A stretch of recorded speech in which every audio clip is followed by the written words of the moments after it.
कोई जन्नती या रब्बी की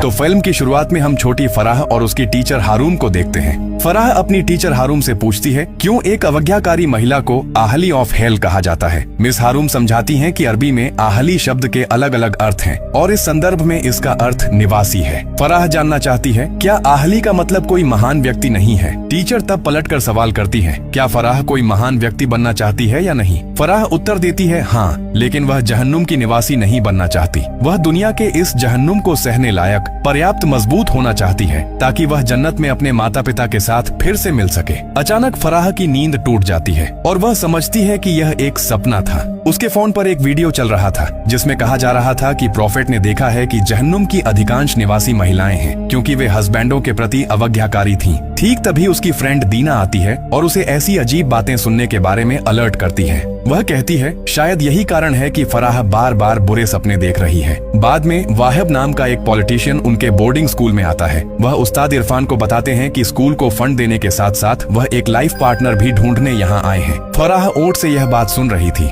इसके बाद फराह अपनी टीचर हारून से बात करती है और जानना चाहती है कि क्या वह उसके शादी के फैसले का समर्थन करेंगी। हारून पूछती है क्या वह श्योर है कि वह पहले कॉलेज में पढ़ना नहीं चाहती। फराह उत्तर देती है कि वह शादी के बाद भी कॉलेज जा सकती है। वह हारून से उसके लिए सिफारिश करने का अनुरोध करती है और बताती है कि वह एक अच्छी और आज्ञाकारी वाइफ बनना चाहती है ताकि वह जन्नत जा सके। इसके बाद हम देखते हैं कि वाहब और फराह की शादी हो गई है। एक स्पीच के दौरान वाहब अपने सपोर्टर्स के साथ फराह का परिचय करवाते हैं और कहते हैं कि वह मानते हैं कि हर सफल आदमी के पीछे एक महिला का योगदान होता है। तब फराह को जैसे सुनाई देता है कि कोई फुसफुसाकर उसका नाम पुकार रहा है। भ्रमित होकर वह चारों ओर देखती है और समर्थकों के बीच एक स्प्रिट को बैठे हुए देखती है। अचानक एक महिला की नाक से खून बहने लगता है और वह डर के मारे चिल्ला उठती है। वाहब और बाकी लोग उसकी मदद के लिए दौड़ते हैं। इधर फराह नोटिस करती है कि वह स्प्रिट गायब हो गई है, लेकिन अगले ही पल अचानक उसके ठीक सामने आ जाती है और उसे चौंका देती है। वाहब फराह की खैरियत पूछते हैं, लेकिन फराह इस बात को टाल जाती है और कहती है कि वह ठीक है। घर लौटने के रास्ते में फराह वाहब के ओपोनेंट आगूंग की एक रैली देखती है।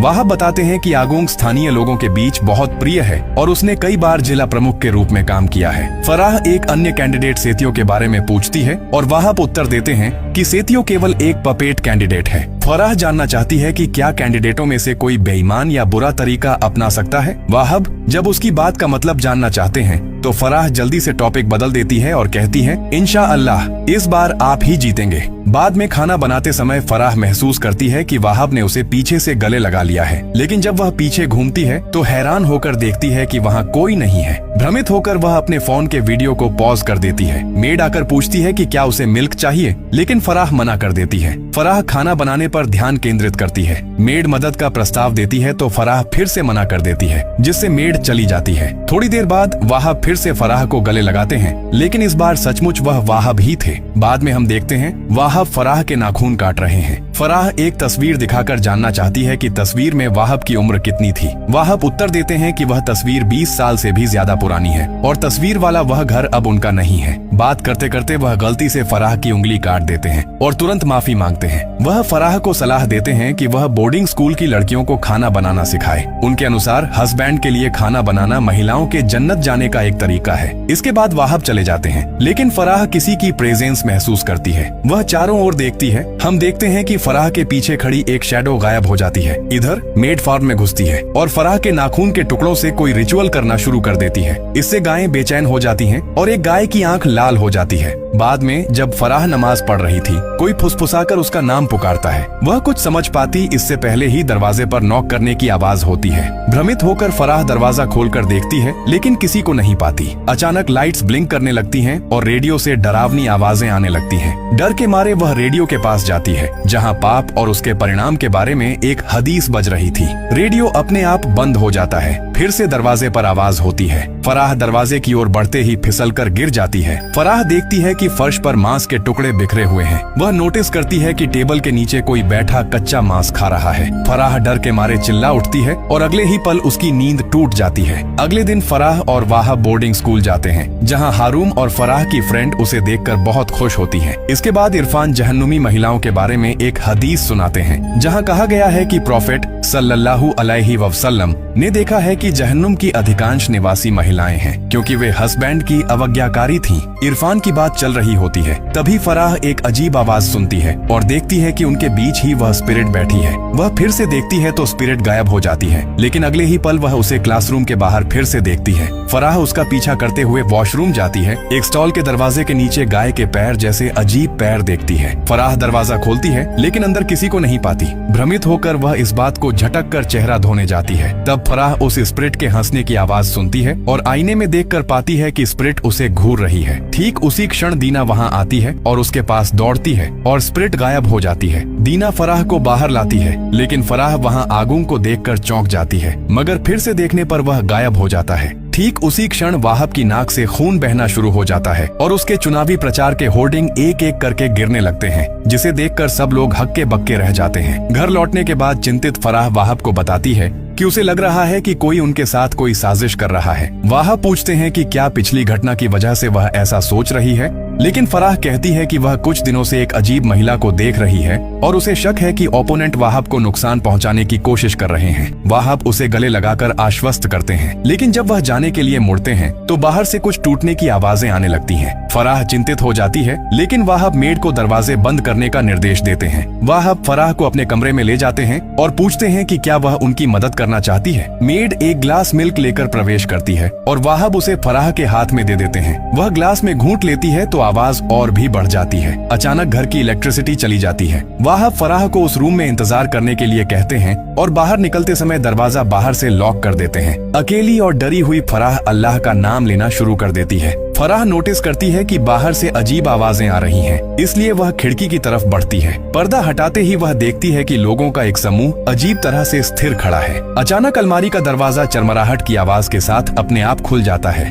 डर के मारे फराह अलमारी की तरफ बढ़ती है, तभी अचानक वह एंटिटी निकलकर उसकी तरफ आने लगती है। स्पिरिट रुककर एक भयानक हंसी देती है और ठीक तभी रूम का दरवाजा खुल जाता है और स्पिरिट गायब हो जाती है। डरी हुई फराह कमरे से निकलते ही देखती है कि वाहब सामने आगून की तस्वीर रखकर कोई रिचुअल कर रहे हैं। डर के मारे वह वाहब को पुकारने की कोशिश करती है, लेकिन वह स्पिरिट पास आकर फराह को पजेस्ट कर लेती है। इधर दीना जब खाना बांट रही थी, नोटिस करती है कि फराह वहाँ से गुजर रही है। दीना हैरान होकर फराह को आवाज देती है, लेकिन फराह कोई जवाब नहीं देती। तब दीना फराह का पीछा करती है और देखती है कि फराह आगून के घर में घुस रही है। अचानक फराह की आंखें खुल जाती हैं और वह देखती है कि उसके हाथ उसकी मर्जी के खिलाफ हिल रहे हैं। वह आगून की डेड बॉडी को कफन पहनाकर गांठ बांध रही है। आगून धीरे धीरे उठकर बैठ जाता है। ठीक तभी फराह की नींद टूट जाती है। वह बाहर आती है तो लोगों का एक समूह घर आकर वाहब को बताता है कि उसी दिन सुबह आगून मर गया। वाहब और फराह फ्यूनरल में शामिल होने के लिए आगून के घर जाते हैं। वहाँ फराह एक रिलीजियस किताब हाथ में उठाती है, लेकिन हैरान होकर देखती है कि किताब के पन्ने बिल्कुल सफेद हैं। अचानक वह स्पिरिट बोल उठती है, तुमने ही उसे मारा है। फराह की यह बेचैनी हारूम की नजर में आती है। खुद को संभालकर वह एक और किताब लेकर पढ़ने लगती है, लेकिन वहाँ के शब्द भी मिटने लगते हैं। अचानक आगून बोल उठता है, तुमने मुझे मारा है। तब फराह डर के मारे चिल्ला उठती है। वाहब जबरदस्ती उसे कार में बैठाते हैं। हारूम उससे बात करना चाहती है तो वाहब बताते हैं कि प्रचार के दौरान हुई घटनाओं के कारण फराह बहुत थक गई है। इरफान जानना चाहते हैं कि क्या हो रहा है, लेकिन वाहब कहते हैं कि उन्हें अब अपनी वाइफ को घर ले जाना होगा। लौटते समय फराह वाहब से बात करना चाहती है तो वह उसे रोक देते हैं और अलर्ट करते हैं कि हस्बैंड की अवज्ञा करने पर जहन्नुम जाना पड़ेगा। इधर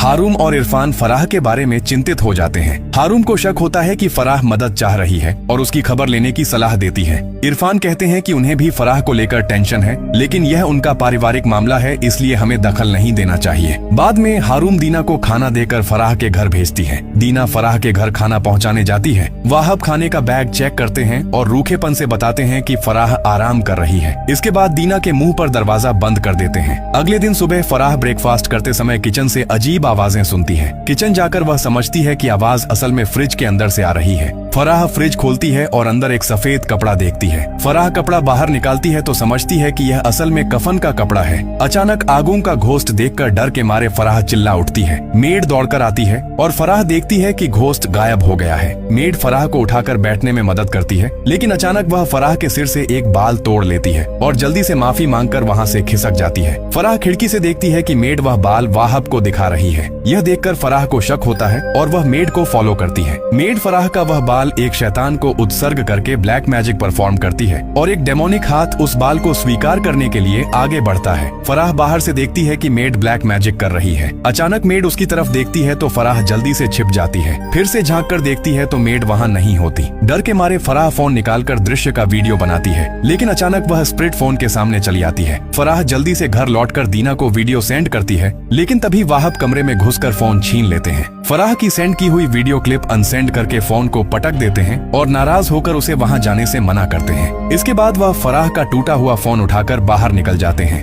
इधर दीना नोटिफिकेशन पाकर फराह के भेजे वीडियो देखने जाती है, लेकिन वीडियो प्ले होने से पहले ही डिलीट हो जाता है। अचानक उसके फोन पर फराह का वीडियो कॉल आता है। फोन रिसीव करते ही दूसरी तरफ से वह स्पिरिट बोल उठती है, मुझे अकेला छोड़ दो, जिसे सुनकर दीना चौंक जाती है। इधर वाही फराह को मेडिसिन देकर बेहोश कर देते हैं। इसके बाद वाहब आकर नाइफ से उसकी पीठ की चमड़ी काट लेते हैं। फिर वाहब उस स्पिरिट यानी शैतान के सामने फराह की चमड़ी उत्सर्ग करते हैं। इस बीच हम समझ जाते हैं कि वाहब असल में शैतान के दास हैं और वह मेड भी इस काम में शामिल है। अगले दिन सुबह मेड फराह के जख्म पर मलहम लगा देती है। फराह अफसोस जताती है कि उसने जन्नत की उम्मीद में शादी की थी, लेकिन अब उसकी जिंदगी जहन्नुम जैसी लग रही है। फराह मेड से जानना चाहती है कि उसका हस्बैंड असल में कौन है, लेकिन मेड चुप रहती है। बाद में फराह और वाहब एक सभा में पहुंचते हैं तो गार्ड दीना और हारूम को उनके पास जाने से रोकते हैं। फराह उन्हें देखकर भी न देखने का नाटक करती है। अचानक फराह खुद को अनगिनत सोलों के बीच पाती है और वह शैतान फराह से कहता है, जन्नत का मजा लो। डर के मारे फराह पीछे हटते हुए बेहोश होकर गिर जाती है। दीना और हारूम उसे शांत करने की कोशिश करते हैं। वाहब फराह को घर ले जाना चाहते हैं, लेकिन इरफान कहते हैं कि पहले उसे बोर्डिंग स्कूल ले जाकर एग्जॉर्सिज्म किया जाएगा। स्कूल पहुंचने के बाद इरफान वाहब को निर्देश देते हैं कि फराह को टेबल पर लिटा दें। वाहब निर्देश मानते हैं, लेकिन फराह के कान में कुछ फुसफुसाते हैं। फराह बुदबुदाती है कि वह जन्नत जाने के लिए एक अनुगत वाइफ बनना चाहती है और हारूम से माफी मांगती है।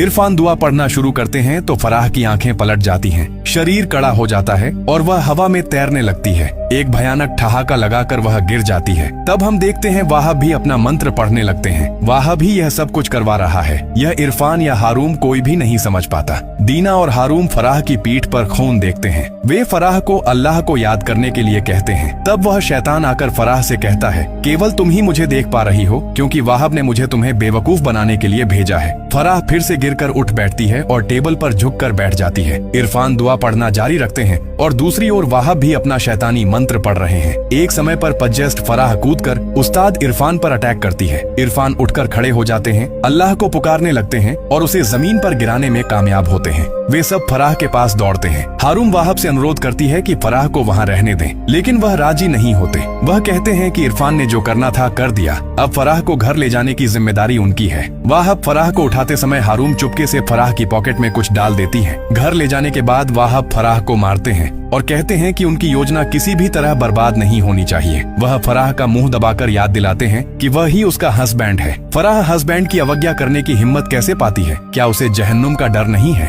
तब फराह कहती है कि मैं तो अब जहन्नुम में हूँ और तुम वह हस्बैंड नहीं हो जो अपनी वाइफ को जन्नत ले जाएगा। इससे गुस्सा होकर वाह बेल्ट खोलकर फराह को पीटने लगते हैं। यह सब मेड भी अब बर्दाश्त नहीं कर पाती, इसलिए वाहब के जाने के बाद वह फराह से कहती है कि आज रात हम यहाँ से भाग जाएंगे। इधर दीना अल कुरान की सूरह अत-तहरीम की 11वीं आयत पढ़ रही थी, जिसका अर्थ है कि अल्लाह ने ईमान वालों के लिए मिसाल रखी है फिरौन की वाइफ आसिया को। तब दीना को याद आता है कि उनकी टीचर मिस हारूम ने एक दिन इस आयत की व्याख्या करके बताया था कि आसिया एक ईमान वाली महिला थी, लेकिन उसका हस्बैंड जालिम और नास्तिक फिरौन था। इस हालत में आसिया ने अल्लाह से प्रेयर की थी, हे अल्लाह मुझे जन्नत में एक घर बनाकर दे और फिरौन के अत्याचार से मुक्त कर। अल्लाह ने आसिया की रक्षा की और जन्नत में उसके लिए घर बना दिया गया और फिरौन को तबाह कर दिया गया। दीना तब समझती है कि क्या फराह भी फिरौन फिरौन जैसे जालिम के चंगुल में फंस गई है। दूसरी ओर मेड उस्ताद इरफान को कॉल करके सब सच बताने जा रही थी, लेकिन तभी वाहब लाइन कट कर देते हैं और फराह को बलि के लिए रेडी करने को कहते हैं। इधर इरफान भी समझते हैं कि जरूर कोई गड़बड़ी है, इसलिए वह जल्दी से वहां जाने के लिए तैयार होते हैं।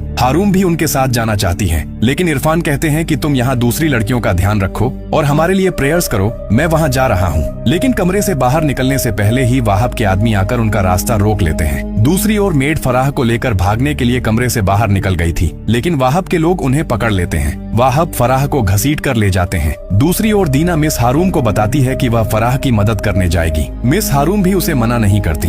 इधर वाहब फराह को अपने रिचुअल के रूम में ले जाते हैं। फराह समझ जाती है कि उसे शैतान के लिए बलि दिया जाएगा। वाहब भी स्वीकार करते हैं और कहते हैं कि शैतान ने उन्हें ताकत वापस पाने में मदद की है और इस बलिदान के लिए फराह जैसी ही एक महिला की जरूरत थी। यानी यह सब कुछ शैतान का प्लान था, क्योंकि फराह अल्लाह की प्रिय बांदी थी और शैतान अल्लाह की प्रिय बांदी को ही धोखा देने की कोशिश करता है। फराह जानना चाहती है कि वह अपनी पत्नी को बलि कैसे दे सकता है। वाहब उसे मुंह बंद रखने के लिए कहते हैं। लाचार होकर फराह अल्लाह को पुकारने लगती है और अपनी पॉकेट में एक पर्ची पाती है जो मिस हारून ने दी थी, जिस पर लिखा था सूरह अल फज्र आयत 27-30 पढ़ो। यहाँ एक बात है, इन 3 आयतों में ऑलमाइटी अल्लाह अपने बांधों को संबोधित करते हुए कहते हैं, ऐ इत्मीनान वाली आत्मा, तू अपने रब के पास लौटा, संतुष्ट और संतोष भाजन होकर फिर मेरे बांधों में शामिल हो जा और मेरी जन्नत में प्रवेश कर। मिस हारून ने यह 3 आयतें पढ़ने को इसलिए कहा क्योंकि वह समझ गई थी कि फराह का हस्बैंड फराह पर जुल्म कर रहा है और यह भी जानती थी कि फराह ने सोचा था कि केवल हस्बैंड का आज्ञा पालन करने से ही जन्नत में जाया जा सकता है। तो मुस्लिम महिलाओं के लिए हस्बैंड का आज्ञा पालन करना बहुत जरूरी सब्जेक्ट है, लेकिन इस मामले में हस्बैंड को यकीनन ईमानदार होना चाहिए। लेकिन वाहब ईमानदार नहीं था,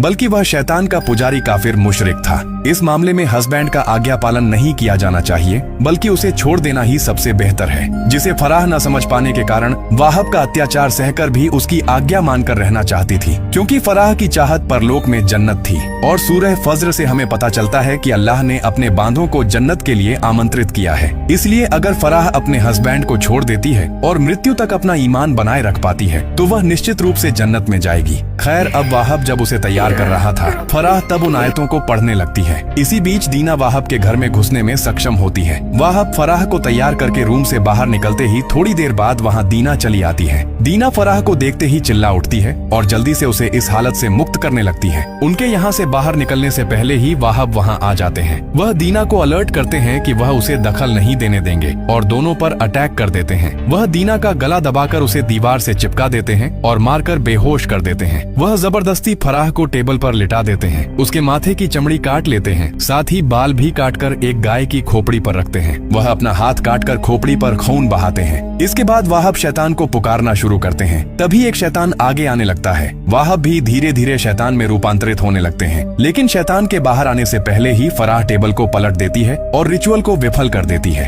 हैरान वाहब देखते हैं कि खोपड़ी से एक हॉर्न टूट गया है। इससे वह बहुत गुस्सा हो जाते हैं। गुस्से में वह फराह की ओर लपकते हैं, लेकिन फराह हाथ के पास जो कुछ भी पाती है वही फेंककर उन्हें दूर रखने की कोशिश करती है। फराह टूटी हुई प्लेट से वाहब पर अटैक कर देती है, लेकिन इससे वाहब को ज्यादा नुकसान नहीं होता। गुस्सा होकर वाहब कूद पड़ते हैं और फराह को तब तक मारते हैं जब तक वह गिर नहीं जाती। वह बाल पकड़कर फराह को खींचकर खड़ा करते हैं। वाहब एक नाइफ उठाकर फराह को स्टैब करने जाते हैं। ठीक तभी दीना उठकर उन्हें रोकती है। तब वाहब फराह को छोड़ देते हैं और दीना को चाकू मार देते हैं। यह देखकर फराह टूटा हुआ हॉर्न उठा लेती है और सीधा वाहब के सीने में स्टैब कर देती है, जिससे वाहब पल भर में मर जाते हैं। फराह तब दीना के पास जाती है, लेकिन दीना तब तक मर चुकी होती है। इसके बाद फराह इस घर से चली जाती है और मूवी यहीं खत्म होती है।